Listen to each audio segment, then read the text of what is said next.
Hello, everybody. Welcome to the Rotoworld waivers Q&A/podcast. Kyle, I never know if I should say this is the week one waivers. Is it the week two waivers? It's the waiver show following week one for week two. And as you may hear from my voice, this is Patrick Daugherty. That's Kyle Dvorchak. If you're watching on YouTube, you see us. Yeah, if you're listening, it's the voices you know so well. We're going to be here all year at 6 p.m. Eastern live on YouTube on Mondays, talking waivers, and then in podcast form the rest of the week. If you cannot attend, we're going to state the questions. So if you're listening, you can see them and know what we're talking about. But Kyle, we're going to try to begin every week with what we call the ad of the week. A few candidates this week, but who would you consider the most essential waivers ad ahead of week two of the 2024 NFL season? Yeah, week one was a crazy week, but I think it has to be Isaiah Likely finishing week one, pending Monday Night Football, as the very clear tight end one, clearing the tight end two by almost 10 PPR points, 9 catches over 100 yards, a receiving touchdown on 12 targets.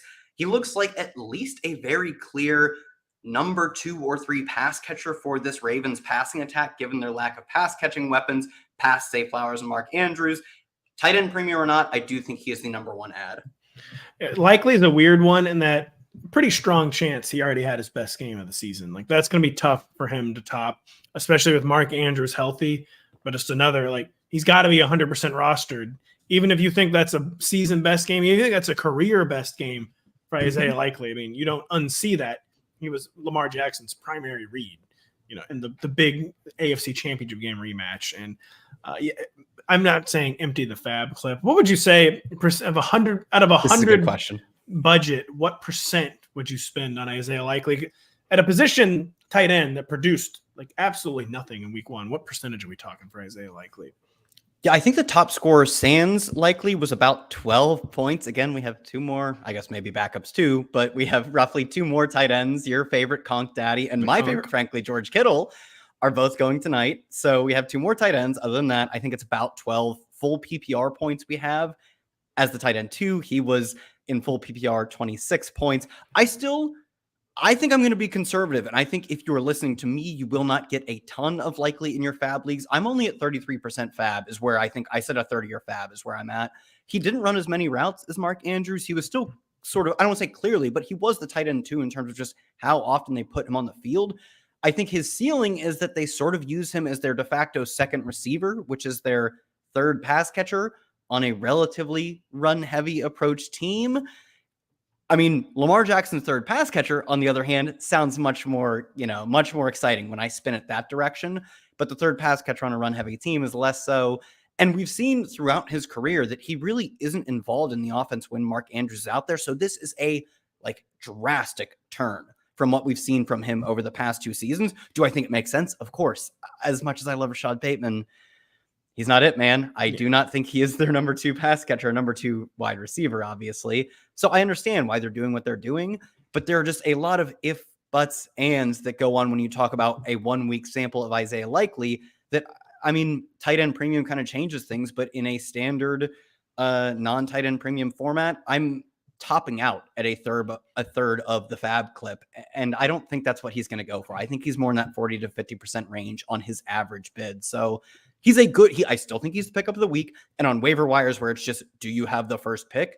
He is the first pick. But fab dollars, I think I'm a little bit under what people will end up bidding. Yeah, Likely is far more digestible if it's just a waiver claim and not fab dollars. I'll say, and he is just crying out to be the ultimate 1-game sample size all-star, like a week 1 all-time hero. But he was the primary downfield option for Lamar Jackson. He got more involved as the game went on, as winning time arrived. Very, very compelling usage. But he's someone where I'm not bidding to win Isaiah Likely. I'm putting out bids. You're price enforcing. This is the correct price for him. Yes. If you guys let me get a win, I'll take the win, but I'm not going to overpay for it.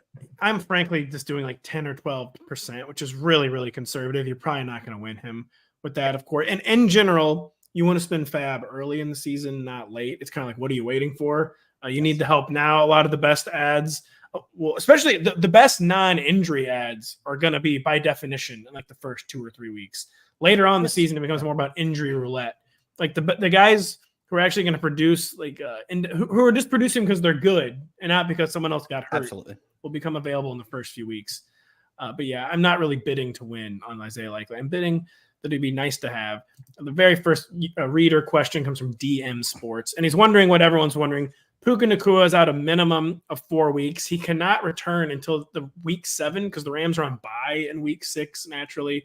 So you got 5 Why more couldn't weeks. he return? Oh yeah, he didn't play week 1. Oh Yeah. god. You Look, have as 5 someone who more drafted weeks. a lot of Puka Nacua, all this information that I'm getting the past hour has not been very fun. As you were pointing out, sorry to interrupt you, which Rams wide receiver are you most interested in picking up this week? I mean, think as disgusting as it is, you yelled at me for bringing up Demarcus Robinson in the summer. They seem to really like him. He runs all the routes. And the guy who I think was the legitimate threat to just supplant him as the wide receiver 3 was Jordan Whittington. He was to put it kindly, extremely unproductive wide receiver at Texas. They also had a lot of good pass catching weapons throughout his time in Texas. So you maybe consider, I don't want to say writing it off, but taking that into consideration in the context of his offense at Texas. Hardly played at all. I think got a handful of snaps, and Tyler Johnson even played over him. A RotoViz classic Tyler Johnson, who was a small school dominator who has since bounced around the league, was playing over him. So I don't think the guy who was the actual threat to supplant, Jordan Whittington being the threat to supplant Demarcus Robinson, it just doesn't seem to have materialized in a similar way that Blake Corum somehow didn't materialize at all in week 1.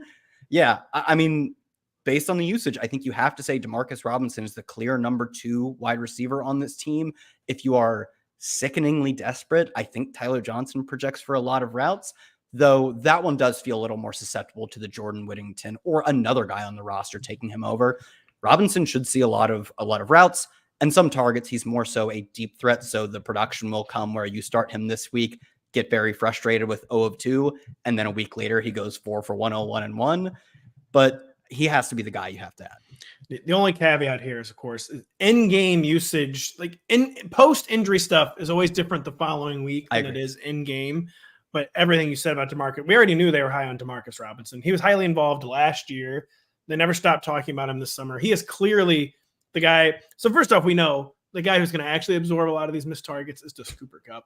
Yes. What happened on Sunday night in Detroit. DeMarcus Robinson clearly first in line. Whittington, a guy who was not involved in week 1, but again, maybe after they develop their post-injury plan, can be more involved in week 2. Tutu Atwell is still on the Rams.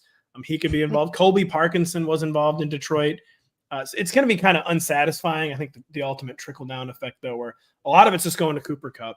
Yep. Then it's Demarcus Robinson.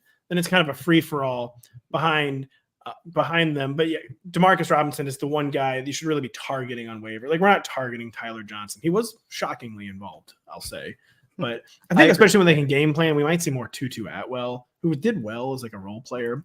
I agree with all this. And I think to your point, we talked about this last year, but it is so evidently true that like, oh, Jordan Whittington plays this role. He's actually the backup to Demarcus Robinson. So we're not going to throw him in the middle of the game. Yes, but then Demarcus Robinson stepped into someone else's role. Then Whittington steps into the Demarcus Robinson role. And it has this cascade effect that does not occur for an in-game injury that occurs when they have a 6 days of preparation. So actually maybe don't hate. Honestly, if you make me choose to add Jordan Whittington or Tyler Johnson, I'll take the upside rookie unknown, even if it's like more likely, I guess, to be a 0. Demarcus Robinson is the guy. Jordan Whittington is the fun upside bet. And I will say Colby Parkinson, I believe, led all tight ends in routes last week. He needs to be fully rostered. He needs to be like over 50% rostered heading into week 2, especially with how dismal the tight end position was in week 1. Now we're getting to everyone's favorite topic, panic. And CW 1015 wants to know the panic level on 3 guys who did not produce at the receiver position in week 1. Chris Olave, I continue to be in awe of his 2 for 11 stat line and the 47-10 victory. Drake London, I think it's the only one I might actually be concerned in DK Metcalf. But we'll start with Drake London, where it's not necessarily about Drake, but just how bad that Falcons offense looked, how immobile Kirk Cousins looked. Monday, Kirk Cousins was like the Monday data, like all-star lowlights guy. It says here, next gen stats said he literally didn't sprint ever in the game, which I think was a real stat from today. He just didn't run. He didn't take any snaps under center. He was doing everything possible to avoid pushing off that right leg, his plant leg, where he tore the Achilles last year. Are you concerned about Drake London, Kyle? Or is this kind of just, listen, man, I know it's bad, but it was 1 game against a good defense. How concerned are you about Drake London?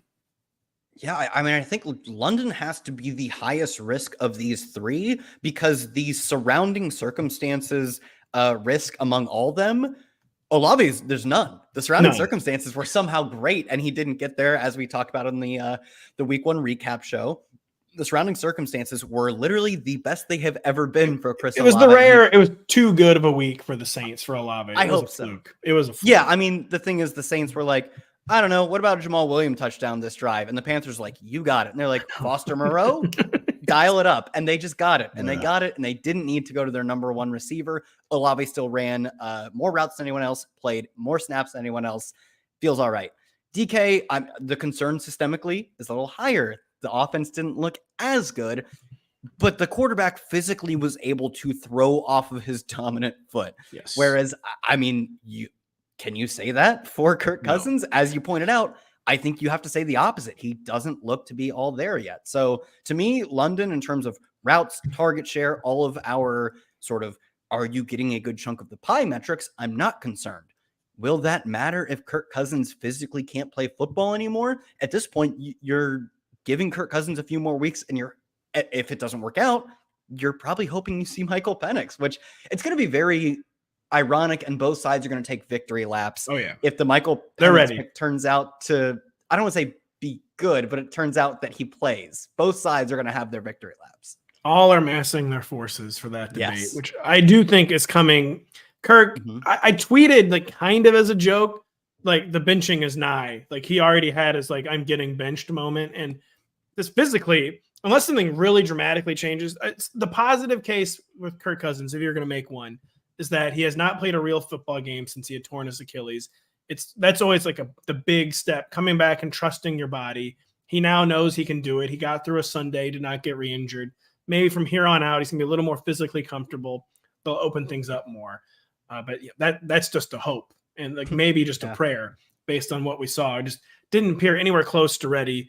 Olave, I mean, I'm not any more concerned about Chris Olave than I was already concerned about Chris Olave. He's always had a bit of Amari Cooper to his career. It's just like, why does this guy not produce more? But he's going to produce.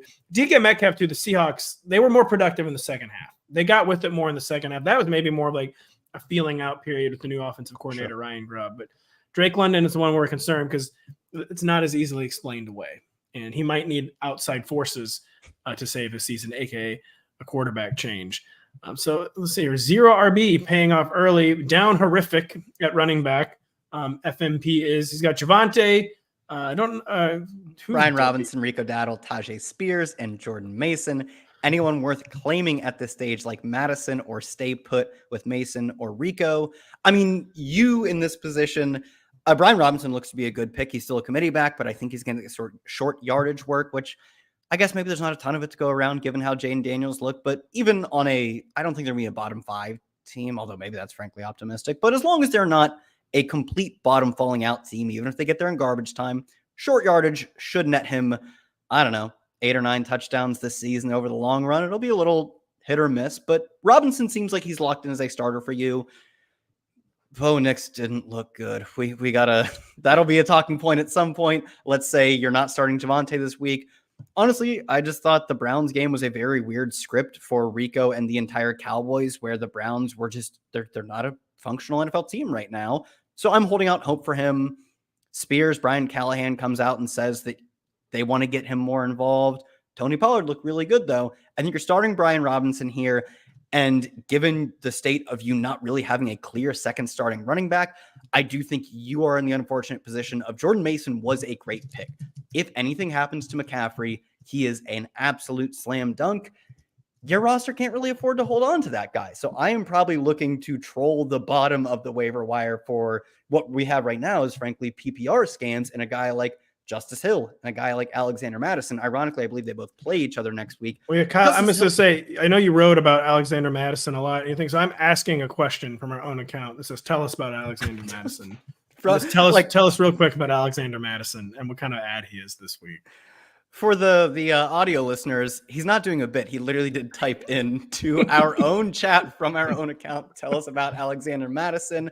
We got buzz throughout the summer, including the preseason usage, that Zamir White was just clearly not the guy. He is a guy in the backfield. He's not the guy. He did dominate the carries, but they essentially refused to play him on passing downs. Alexander Mattison dominating the passing downs. He ended up getting 4 catches on 6 targets, 43 yards and a touchdown, and a loss to the Chargers. And I mean, the way this team played, and a loss to the blank is going to be the comma but at the end of a lot of the stat lines. For Zamir White, that means 12 carries, 48 yards scoreless. And for Alexander Mattison, that means almost the exact same stat line, except 6 catches. And as long as you play in PPR or even half PPR, that's the scam, baby. That's what we're looking for, is the guy on the losing team who passes a lot and he catches a lot of checkdowns. And for as much, I mean, frankly, Antonio Pierce with what could end up being the worst 4th down decision already. It was a 4th and 1 on like the 40s, opponent's 40 something. For as conservative as that was, he does pass a ton when they're losing. He doesn't. Arthur Smith is kind of the opposite, where he runs a lot early. Guess what? He runs a lot late. Doesn't matter. Antonio Pierce is aggressive at passing when his team is losing, and that's perfect for the passing downs back, who is just guy who catches dump offs from Gardner Minshew and at some point probably Aiden O'Connell. Alexander Madison's that guy. And right now we don't have a clear, this is the pickup of the week in most leagues. Like Charbonnet is 47% rostered in Yahoo. J.K. Dobbins is 49%. I think if you're listening to this, those guys might not be available. Alexander Mattison is kind of that guy that we have right now. By the way, we have advice from Unfrozen. Uncle Ted Williams says, do not panic early in the season. I agree on most of that. You got to panic on some guys, though. And Joey Ratz wants to know, Kyle, should we panic about the decline in passing in general, which has been building for several years now? Yesterday, there was one 300-yard passer until Sunday Night Football, where Matthew Stafford made it 2. Is this a one-week blip, or I think this is a trend that's going to continue? That, in my estimation, has been happening since the end of that golden age, the Drew Brees, Ben Roethlisberger, Peyton Manning, Tom Brady, where it just seemed like it was passing for 5,000 yards was just a really easy thing to do. And it kind of was in that era, which is, only 5 or 6 years ago still, because defenses just had not adjusted yet. They had not counterpunched to the efficiency passing, to the short passing, to teams trying to get 70% completion percentages. And the counterpunch has been ongoing. The 2 high safeties, of course, ongoing. Do we worry about this trend deepening this year? Or maybe will we see some sunlight beginning to shine through in the weeks to come here? Yeah, I think mid to early in that era, Sam Bradford set the all-time single-season completion rate. I want to say Drew Brees eventually maybe passed him, but he did. He did. Okay. It was 2016. It was the most pointless record in the history of the NFL. That was very impressive for you to know the year right off the bat, too. I recently wrote about it, is why. Oh, cool. Yeah, to your point, though, is like somewhere in the peak of that era, passing was just free money. And now we've seen defenses clearly start to understand that not only passing, but explosive plays are just absolute killers from a defensive perspective. So they've been keying in on that more. I guess one thing I would note is that while week 1 passing numbers in like every way you could measure, EPA, QBR, all of our nerd metrics, or just like the regular, where are the 300-yard passers kind of metrics in week 1 versus every other week 1 were down, so was running back rush EPA. Rush EPA overall was up a lot. That came a lot, like it came exclusively from quarterback runs, which is not surprising when you look at like, oh, Bo Nix was terrible. What is the one thing he did that was impressive? He had a really fast run for a touchdown. Jaden Daniels, I couldn't get anything going.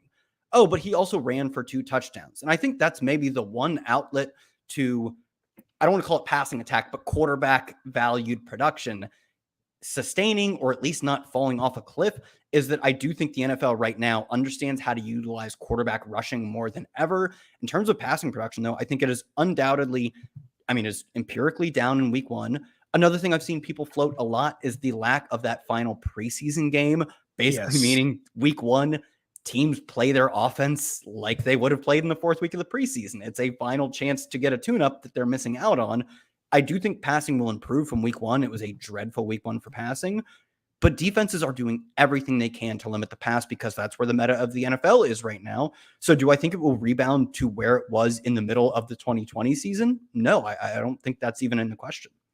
And the lack of preseason has never been more acute. Like Caleb Williams looked like a guy. Yeah. He was just a little bit off on like essentially every. He just looked like a guy to me where he had played 3 more preseason quarters Yep, It would have been a lot sharper. He needed 30 minutes against some teams' cornerback twos to really. That's true. That's the problem. A really good point about the preseason is a lot of times now, even the teams that do play their starters are playing against non-starters. Yep, so it's just become a totally useless endeavor. Yeah, I don't think in 2019 you would ever get a team that says from August, whatever the first preseason game, August 17th to August 31st, our starters will not play a single exhibition snap. But now you do get teams that are just like, yeah, we're not putting them out there at all. There's only 3 games. We're not going to put them out there.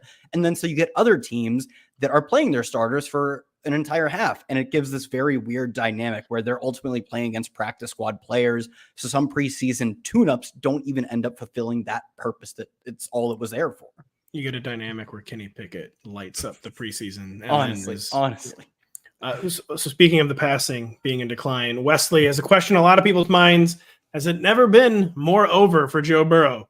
And assuming that is the case, this field's actually happening now. We'll start with Joe Burrow, where obviously we don't think it's over. Second year in a row, though, where he's getting off to a really, really slow start. Second year in a row where there's an alibi for that.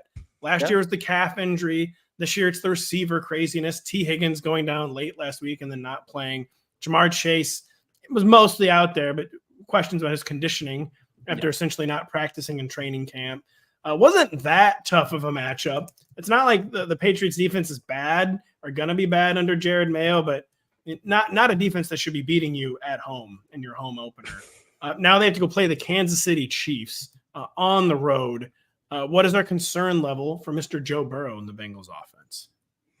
I do kind of feel that, like, do you think Joe Burrow's good? I think he's good. I think he's good. Oh, don't give me that. No, I actually really do think Joe Burrow's good. The thing with Joe Burrow is he's a guy, a lot of lower body injuries already. Sure. Like a lot. And the guy's taken so many hits. And I just wonder if he's like already losing RPMs basically. And maybe he entered the league as an older guy too. And now he's already losing more physically than he can afford to lose the state. Probably not, of course. But dude, the vibes are very, very bad in Cincinnati. I agree.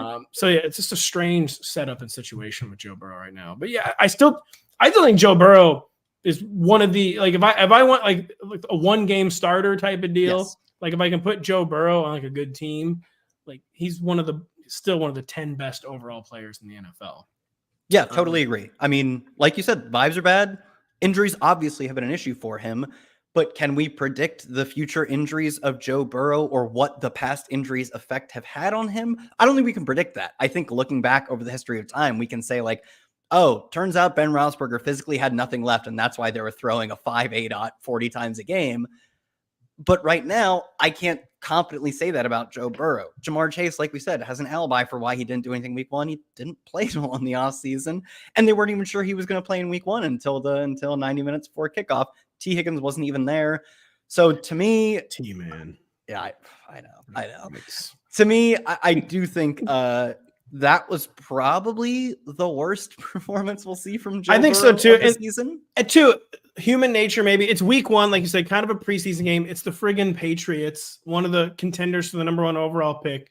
Human nature to maybe just like not be taking the game as seriously as they should have. Not that they came. We know that the Bengals were prepped and that it's the NFL. It's not that they weren't taking the game seriously, but you're not taking it the way you take the Chiefs game that they have coming up this week. And I wouldn't be shocked if we see, even against a better defense, just a wholesale better Bengals performance in week 2. We're talking about panic. Panic is always the theme after week 1. There's this man by the name of Marvin Harrison Jr., who was the number 5 overall pick of the draft, Kyle, and then he caught 1 ball for 4 yards in Buffalo.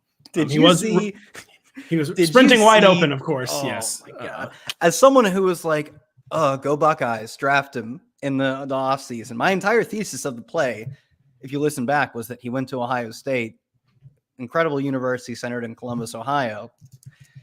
Man, that wide open touchdown that would have won the team the game. Hurt to not see him get that one. I mean, to the point, though, he was out there for every snap. He's wide open for a would-be touchdown.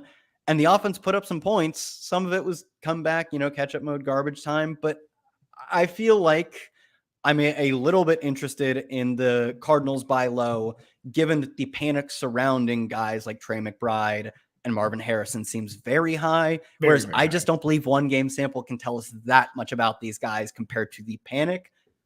Week 1 sucked, though. I will not try and sugarcoat it. That was tough. I don't think it had anything to really do with Marvin Harrison. And it just plays in when a panic is like really interesting is when it plays into pre-existing fears. And my pre-existing fear for the Cardinals offense was that we're now 2 years removed from Cliff Kingsbury, but that what is known as the horizontal raid still this like had just as much to do with Kyler as it did with Cliff. And there was a little evidence of that. It's like, dude, Kyler, maybe like I love Greg Dortch. Like maybe you should stop targeting Greg Dortch every other pass attempt. Like you have Marvin Harrison, you have Michael Wilson, you do have Trey McBride, who you did target a lot. But just like, is this Kyler? Is this who he's always going to be? Where he's almost like an enhanced Daniel Jones, where he's a way better athlete. He is a better passer, but he just refuses to go down the field at the rate he needs to. Like is ultimately not adventurous in the intermediate to deep areas of the field. That's my fear for Marvin Harrison, but no fear about Marvin Harrison looked very good. Like on the cut-ups, I saw of him running wind sprints. So not concerned from that perspective yet. Just concerned about basically if Kyler Murray has it or not. And sticking with the theme of concern, Dominic wants to know how we are feeling about Jonathan Taylor, because this is a kind of a panic one, quote unquote, that flew under the radar because of how fun the Colts were to watch. But we got to talk about pre-existing concerns. We have the dual threat quarterback who called his own number and rushed for a really gnarly touchdown, Anthony Richardson. So 0 receptions for Jonathan Taylor, the quarterback competing for goal line carries. But Jonathan Taylor playing almost every snap, Kyle. Is there any reason to actually be concerned about JT after that week 1 game against the Texans? I mean, I do kind of think some of the things we talked about heading into the season ultimately fulfilled themselves, and they were masked by him getting a touchdown. And admittedly, they're also masked by him not giving up a single touch to another running back in the backfield. But the fact that he didn't give up a touch to a running back because no Colts running backs got targets, they did not have a pass catching running back because no running back caught passes. That is admittedly bad. He didn't give up much. He didn't literally give up any goal line work to running backs because Anthony Richardson rushed one in. This is stuff we talked about. If you set the line at running back 12.5, I'm going to take the under. I do think that the complete lack of pass catching work, which is a stylistic feature of how Anthony Richardson plays, and just some competition at the goal line. I still think Taylor's a good goal line back. His touchdown came from, I believe, 5 yards out. It was right off a blocked punt, if I remember correctly. He'll get goal line work, some, but he won't get all of it. He won't dominate the goal line work in a way that like Kyron Williams is going to dominate the goal line work. He'll eventually catch some passes, but I do think he'll be on the lower end in terms of a team's top back, even catching passes.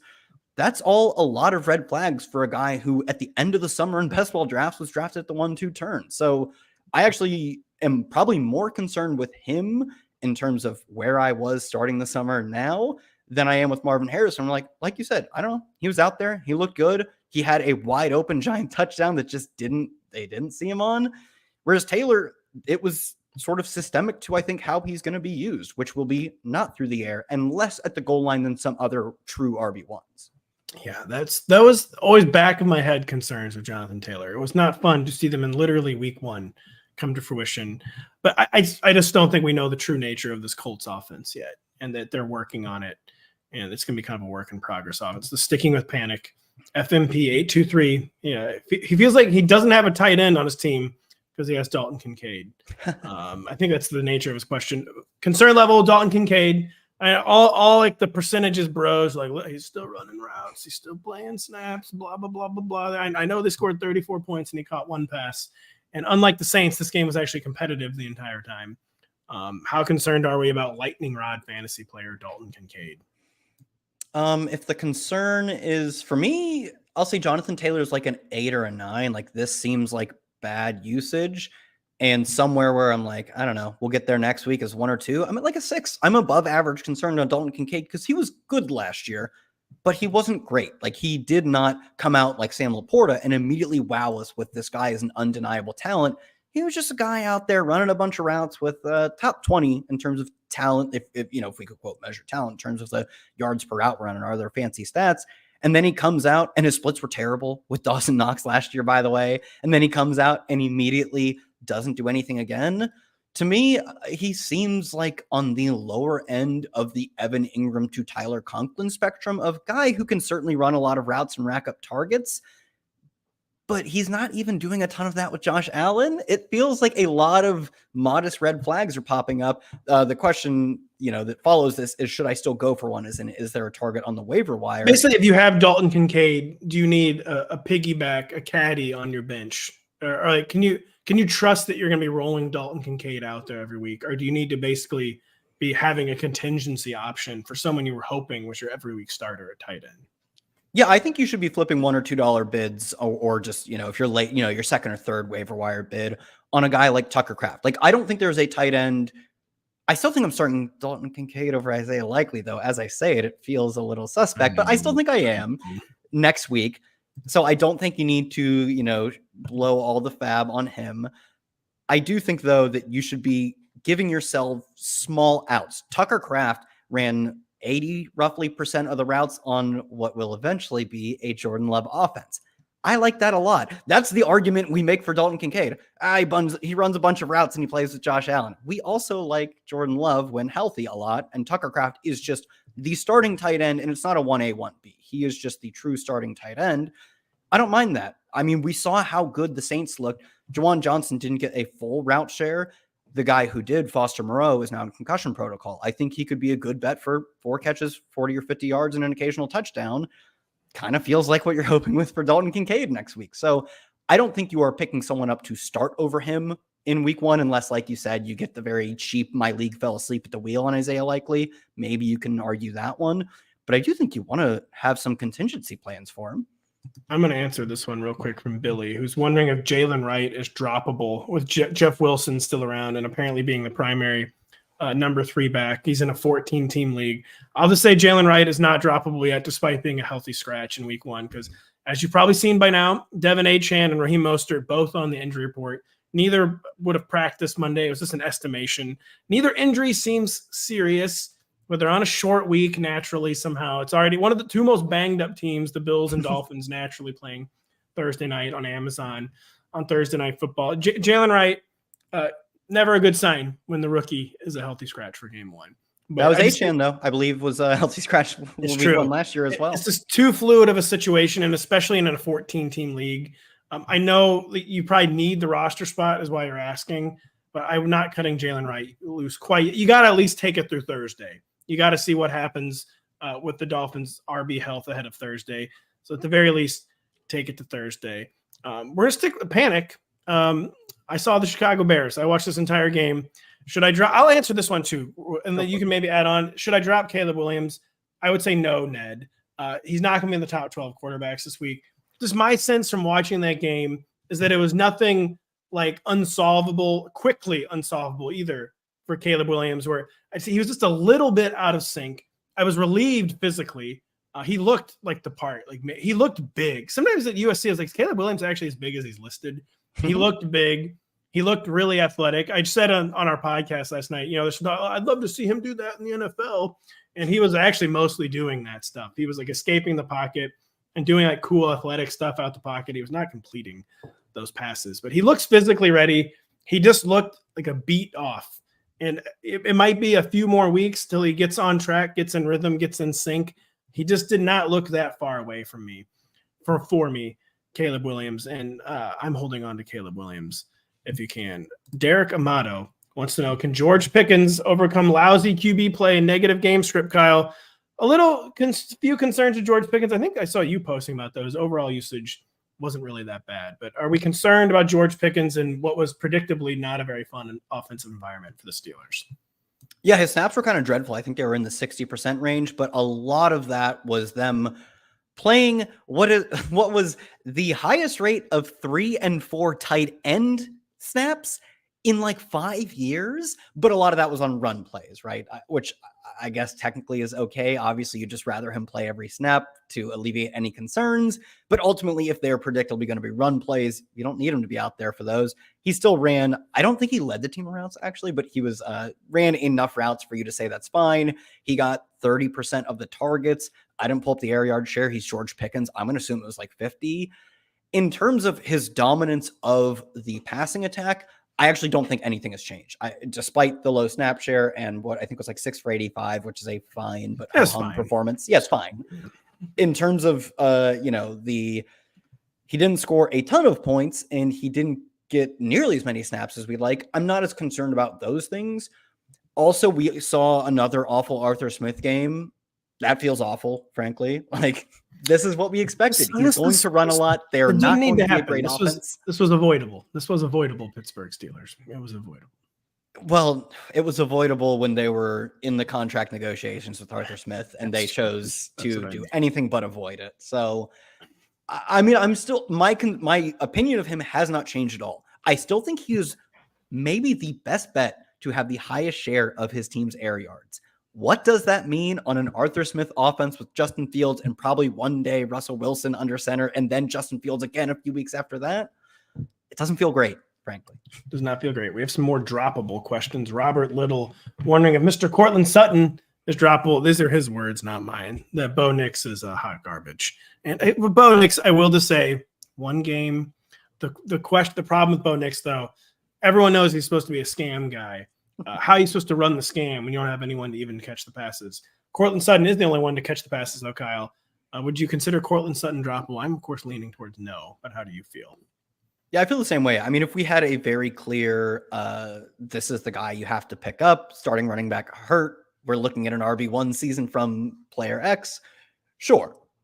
I don't think the waiver wire is strong enough heading into week 2 that you can drop Cortland Sutton, who I still think projects to be the very clear number 1 receiver for admittedly what looks like a not great passing attack. Next week, though, if we find the guy on the wire, I do think he's sort of teetering undroppable. If you are down horrific at tight end, could you argue Isaiah Likely over him? I think absolutely is the answer. But I think it's on the fringe cases that he's droppable. For the average fantasy drafter, for most fantasy drafters, in fact, you still want the number 1 wide receiver on a team with an unknown at quarterback, though week 1 gave us some information that was not so good. And with a coach who, in theory, is good at calling up an offensive game plan, I still think you want Cortland Sutton over almost anyone on the wire. Couldn't agree. In a vacuum, he's totally undroppable. I will say the next 3 games for the Broncos are somehow Mike Tomlin, then at Todd Bowles, then at the Jets. So Bo Nix is getting baptized, folks. He is getting baptized. We'll see what remains of him after that gauntlet. Billy, playing into the theme, Blake Corum, 0 touches. I don't even know if he played a snap. He was active. He did not, I believe. I think he got special teams work, but did not play a single offensive snap. Behind Ron Rivers. With one thing with Blake Corum, when I was trying to Galaxy Brain earlier, like, okay, maybe without Puka Nacua, we're gonna see a little greater commitment to the running game, and Blake Corum will actually be part of the week 2 game plan. Blake Corum, though, so you never want us to drop anyone after 1 game. Blake Corum, though, firmly in the drop mix this week. Some people will have no choice but to drop him. It won't even be a question. In a vacuum, are you saying to hold or drop Blake Corum, Kyle? Probably drop. I mean, I think what we heard all summer is that Sean McVay loves Kyren. They drafted Blake Corum because he's this 1-for-1 replacement for Kyren, which I think some people took as, oh, they can play them interchangeably. And some people were like, oh, if Kyren gets hurt again, like he did last year, he missed at least 4 games on injured reserve, I believe, they could just 1-for-1 replace him and nothing would change. But in turn, that means you can still play Kyren 98% of the snaps. And that was the entire debate throughout the summer. I think we got one of the most emphatic answers to one of the big summer questions. For now, we did. The thing is with the victory lapping with Kyren and Corum is a lot of it is about Kyren and his durability issues. And basically, we have 1 game where Kyren stayed healthy. I was getting there. I think holster it just a little bit. The victory laps on Kyren Williams. Sure. Look, trust me, I didn't draft comprehensively. Kyren, so this is not. You want absolute. You got complete and unconditional surrender week 1. But what about the second battle? Is what I'm saying. Look, I didn't draft much Kyren, so I'm on your side of where the bank examiner stands versus me on this debate. I did not draft much Kyren, but I think it ultimately proved to be the case that any ideas of Corum being, oh, he could be the goal line back because he scored a bunch of touchdowns, or he could be the third, they go 2 drives Kyren, 1 drive Corum. All of those are gone. Do I still think he is a good, if starter gets hurt, he is a great fantasy option. I actually do still believe that to be the case because Ronnie Rivers is like a glorified special teams player. Yeah, they don't like Ronnie Rivers. They I guess they have some faith in him, but like if Kyron got hurt, Ronnie Rivers isn't sliding into the number 1 spot. Correct. Corum is sliding into that role. But we're at the point where you are going to start. I mean, people drafted Jordan Love. They have to pick up a new quarterback. He's not playing for a few weeks. And Corum has to be at the top of the drop list because, frankly, you drop him, someone else picks him up, then they drop him. Then the next person drops him. Yes. He is a complete zero until he's not. But right now, he's that complete zero, and people are starting to get to the point where they need fantasy production at a bunch of positions. He is droppable. You just have to know what your team needs. I still think he has the same upside, frankly, that he had in July, in August, where if starter gets hurt, he smashes.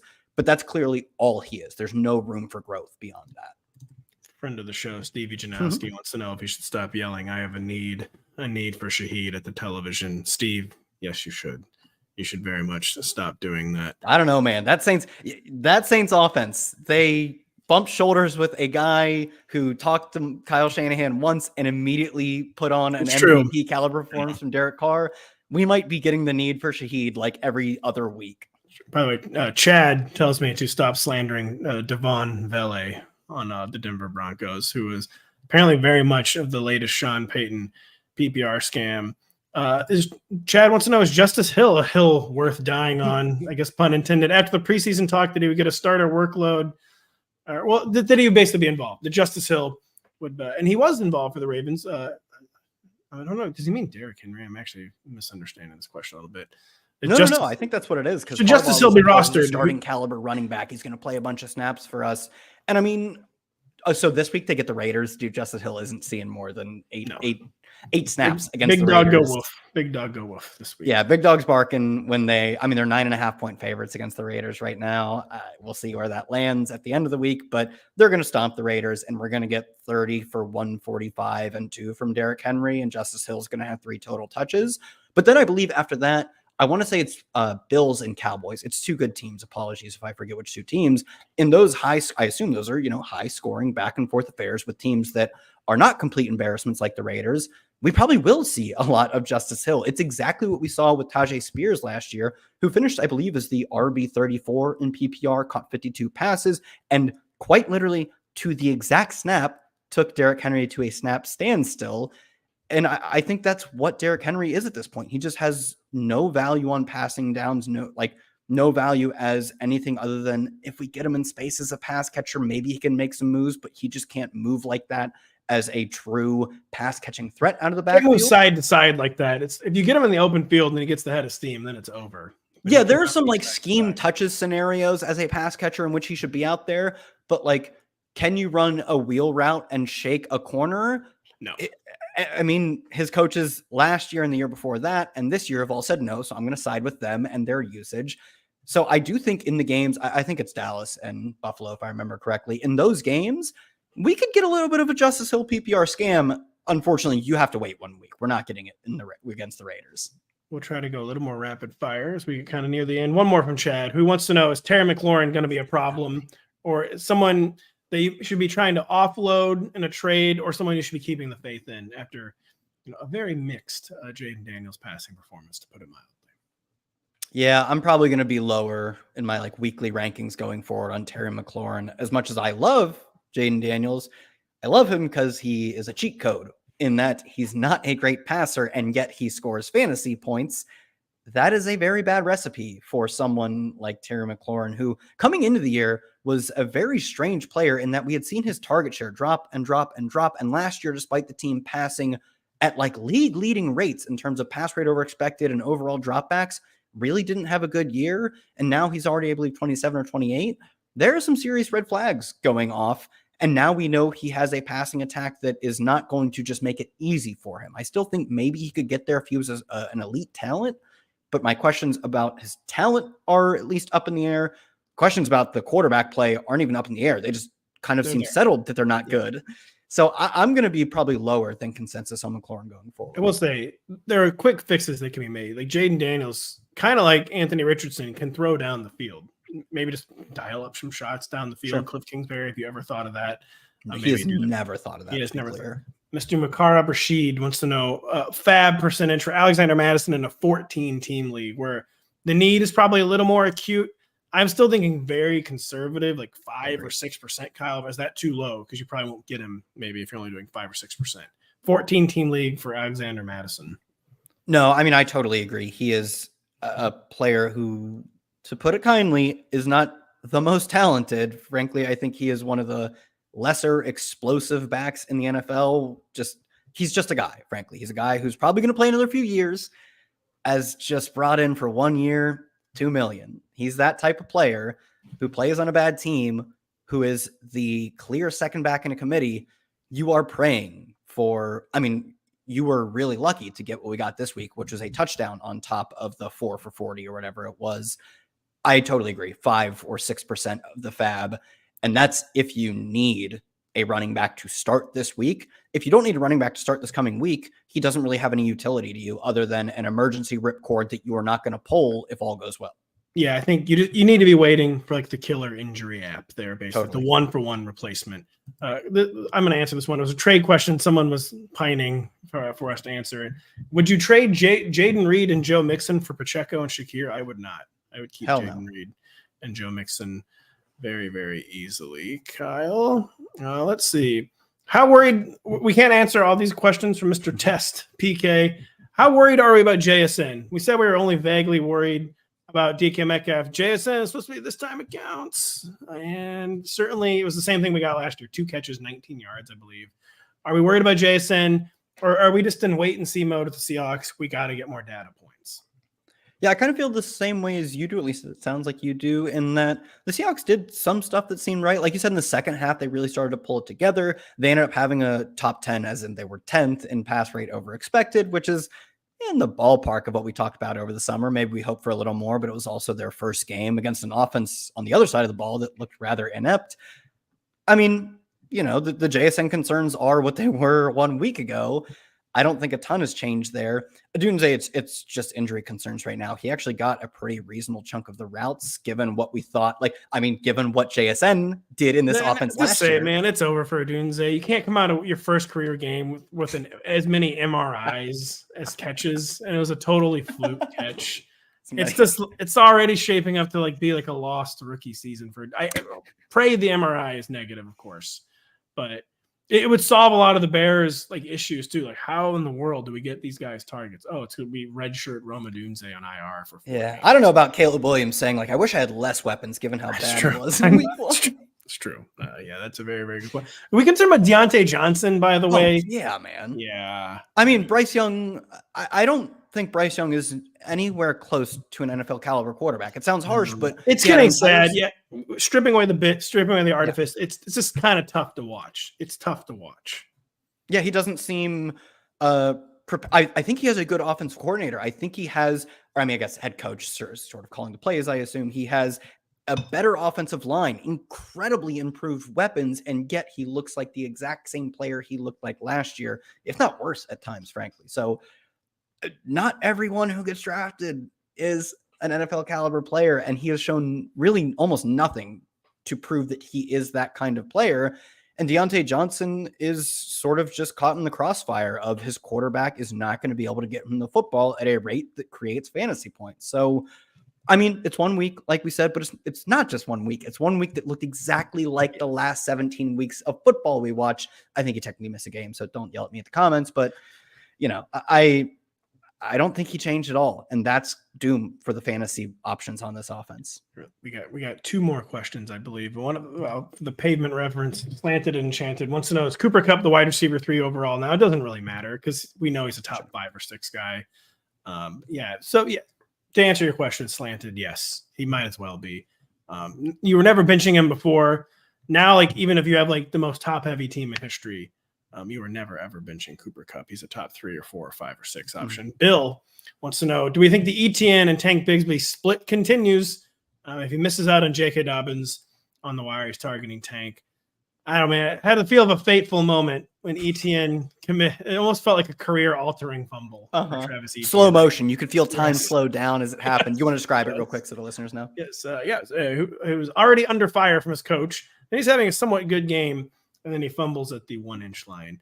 and then then the Dolphins score an 80-yard touchdown one play later. And definitely it was like a good chunk gain from about 10 yards out too, if I remember correctly, where he was. It was from outside the 10. It was like the 11 or 12 yard line. Yeah, and he was on the precipice of like a game-changing touchdown for the Jaguars, frankly, in a very tight back and forth as neither of them could really score kind of game. Oh, a 10-yard chunk gain when we only have 17 points apiece or whatever.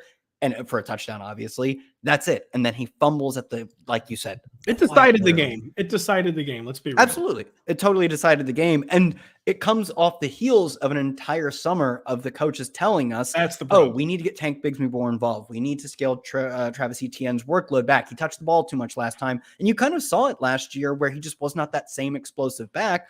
So all of the dot connecting comes to fruition in such an emphatic fashion in week 1. I still think Bigsby is an RB4 at best because he's the clear number 2, but it's not Travis Etienne and no one else. It's Travis Etienne and another guy, and that is dreadful for Travis Etienne's fantasy outlook. It puts Tank Bigsby on the desperation radar. It's not the fumble that was concerning for Travis Etienne. It was the fact that he gave the coaching staff the excuse to do something they already wanted to do. Yes, that's what you can. One final question. Are we panicking on Christian Kirk? Him and Evan Ingram both only had one catch somehow against the Miami Dolphins, Kyle. Kind of. I think Brian Thomas is good. And I think it's a weird, we talked about like different permutations of the Jags in the offseason where like, oh, what if Trevor Lawrence realizes his talent and Brian Thomas is good? That's great for Brian Thomas. What if they're just fine? Oh, Christian Kirk probably gets there. What if Trevor Lawrence isn't that good, but also Brian Thomas is good? Is something we didn't talk about a ton, but that also feels very bad for the underneath pass catcher. So maybe not full panic, but concern at least. We're concerned about Christian Kirk. We're concerned about everyone. This is kind of what we do. And we're going to be writing about it all week. We're going to be talking about it all week. Check out Kyre's waiver wired column.